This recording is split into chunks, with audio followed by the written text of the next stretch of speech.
హృదయపూర్వక నమస్కారం. రేపు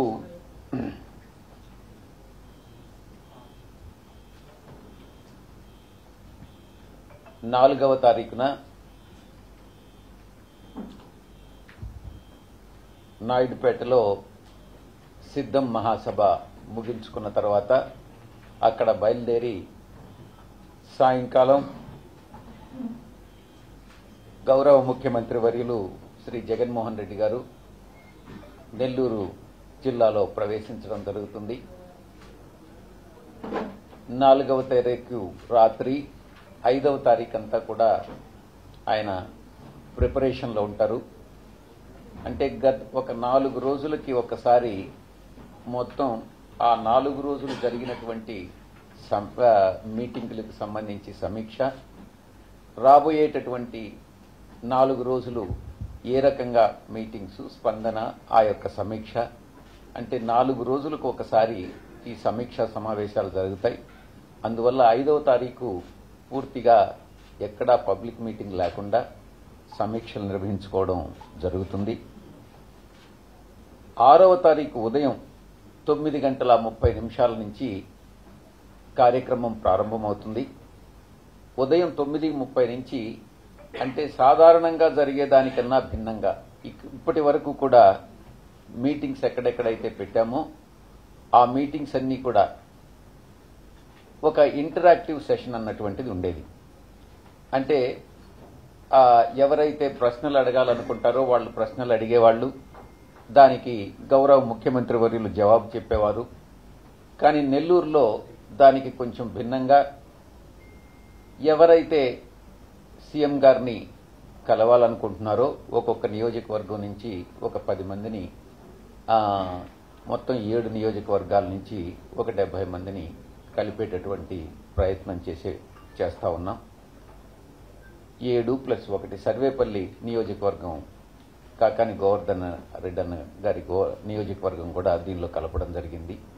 ఈ 8 నియోజకవర్గాలకు సంబంధించి ఉదయం 9:30 గంటలకి బ్రేక్ఫాస్ట్ లొకేషన్లో కొంతమందిని, అక్కడి నుంచి బయలుదేరి లంచ్ పాయింట్కి చేరుకునేటప్పుడు ఆ మధ్యలో ఎక్కడైతే ఏ ఊర్లు వస్తున్నాయో, గ్రామాలు వస్తున్నాయో ఆ గ్రామాల్లో అంతా కూడా భారీ ఎత్తున రిసెప్షన్ అన్నటువంటిది ఆయనకి స్వాగతం పలుకుతారు.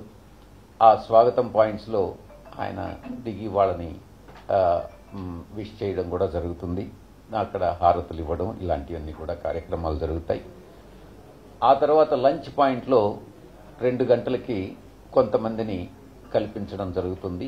అక్కడక్కడ ఆయా నియోజకవర్గాల్లో దగ్గరుండే వాళ్ళందరినీ కొంతమంది బ్రేక్ఫాస్ట్ పాయింట్లో, కొంతమందిని లంచ్ పాయింట్స్లో, అలా మొత్తం ఒక 70-80 మందిని కల్పించేటటువంటి ప్రయత్నం చేస్తాం. ఆ తర్వాత లంచ్ పాయింట్ అయిన తర్వాత నేరుగా ఆ పబ్లిక్ మీటింగ్ అంటే సిద్ధం మహాసభ జరిగేటటువంటి ప్రాంతం అది కావలి అవుట్స్కట్స్లో వస్తుంది. వెంగయ్య గారి పాళెం దగ్గర. మొత్తం సిద్ధం మహాసభకి గతంలో మనం బాపట్లలో మనం అద్దంకి నియోజకవర్గంలో సిద్ధం మహాసభలు నిర్వహించుకున్నాం. మొత్తం 4 మహాసభలు అయిన తర్వాత ఆ మహాసభల తర్వాత ఏ ప్రాంతాల్లో ఏ జిల్లాల్లో అయితే సిద్ధం మహాసభలు జరిగాయో ఆ జిల్లాలు కాకుండా మిగతా జిల్లాల్లో అన్నిటిలో కూడా సిద్ధం మహాసభలు నిర్వహించుకోవాలన్నటువంటి నిర్ణయం తీసుకోవడం జరిగింది.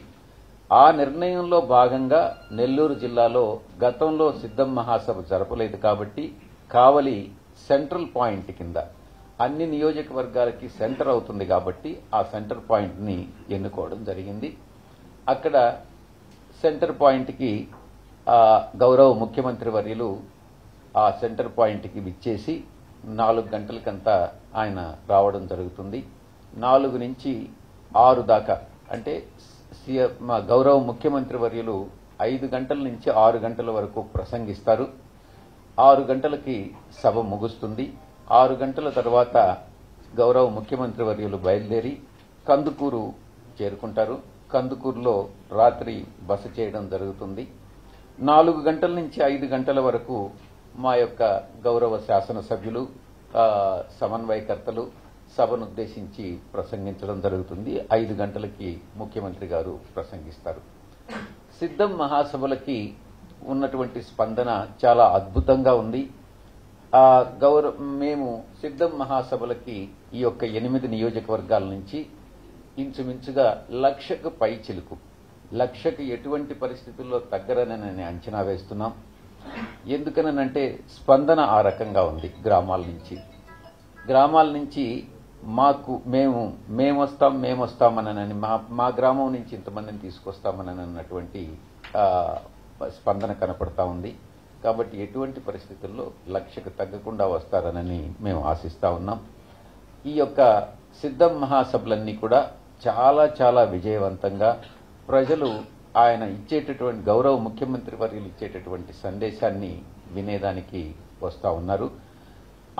ఆ రోజు రాత్రి కందుకూరులో బస చేసిన తర్వాత 6వ తారీఖు అక్కడి నుంచి బయలుదేరి ఆయన ప్రకాశం జిల్లాలో ఎంటర్ కావడం జరుగుతుంది అన్నటువంటి విషయాన్ని మీకు తెలియజేసుకుంటా ఉన్నాను. ఇది సీఎం గారి ప్రోగ్రాం సిద్ధం మహాసభల గురించి.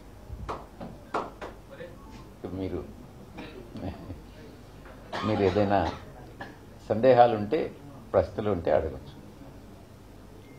నిన్న కేంద్ర ఎన్నికల సంఘం కొంతమంది ఐఏఎస్ ఐపీఎస్ అధికారులందరూ కూడా బదిలీ వేసేసింది. అందుకు ప్రధానంగా ఆయా ప్రాంతాల్లో శాంతి భద్రత సమస్య ఉత్పన్నమైన కారణంగానే బదిలీ వేసినట్టు సమాచారం ఉంది. మరి అలాంటి అధికారుల యొక్క వైఖరి మీద మీ అభిప్రాయం ఏంటి?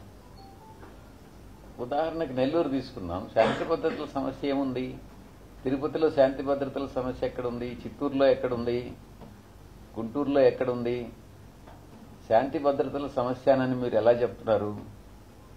ఎక్కడైనా శాంతి భద్రతల సమస్య వచ్చింది, ఉత్పన్నమైంది, ఏదన్నా అవాంఛితమైనటువంటి సంఘటనలు జరిగాయని మీరు ఏదన్నా అనుకుంటున్నారా?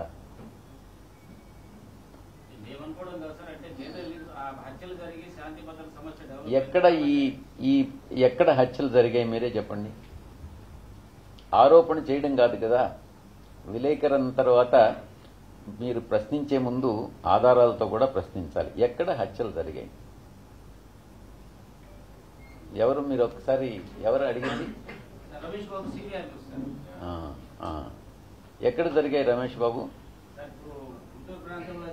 ఎక్కడ? గుంటూరు స్పెసిఫిక్ గా చెప్పు, నాకు తెలియకుండా ఎక్కడ జరిగింది చెప్పు.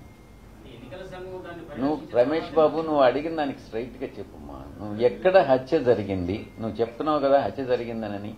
ఎవరు హత్య కాబడ్డారు? ఎవరు హత్య చేశారు? ఎక్కడ శాంతి భద్రతలకు భంగం కలిగాయి? ఏంది ఎక్కడ శాంతి భద్రతలు అన్నవి ఎక్కడ భంగం కలిగాయి? ఒక ఇన్సిడెంట్ చెప్పు. నువ్వు కానీ చెప్పకుండా ఉంటే నేను సివి రావు గారిని అడుగుతాను. నేను మీ విలేకరు ఇలా అన్నారు, రావు గారు, విశ్వేశ్వరరావు గారు, దీని గురించి మీరేం చెప్తారని నేను అడగాల్సి వస్తుంది. Next. Okay, right, thank you.